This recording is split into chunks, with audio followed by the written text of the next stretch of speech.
Ayun, okay, KJX, kumusta kayong lahat? At kita nyo, lumipad si BTC, no? So ito yung sinasabi natin sa inyo na hindi kami pumapasok kapag wala sa support and resistance namin. So nakita nyo naman, pumasok ng 95.5. Lumipad siya, diretso hanggang 96.3. So profit na tayo doon, no? Pero pag nagstay siya sa 96.1, okay? Matapos yung candle or matapos yung daily candle natin, nasa beyond, no? Or nasa above 96,100. Possible baka magpakita to ng pump, no? Para magpakita to ng pump na pumalo, I think baka 97, di ba?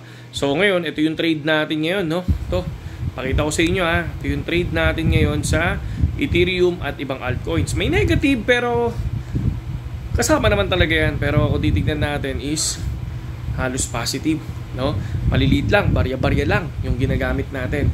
Tapos, ito naman yung holdings ko na ETH ngayon. Yan, nasa 4.8. Okay? So, tulad ng sinabi ko, kasi naniniwala pa ako sa isa pang pump, no? So, tingnan natin kung papalo ulit ng 110k si BTC to 120.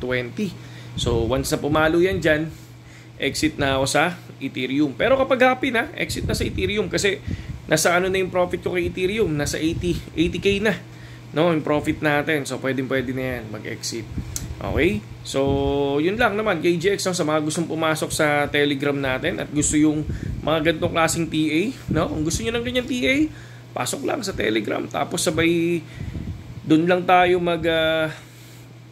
magbibigay lang ako ng signal doon. Nasa inyo kung papasok kayo.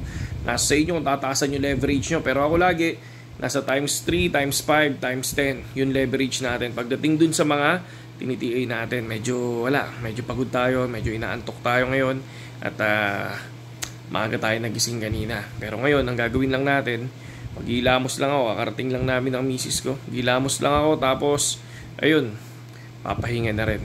Okay? Saludo sa inyo lahat.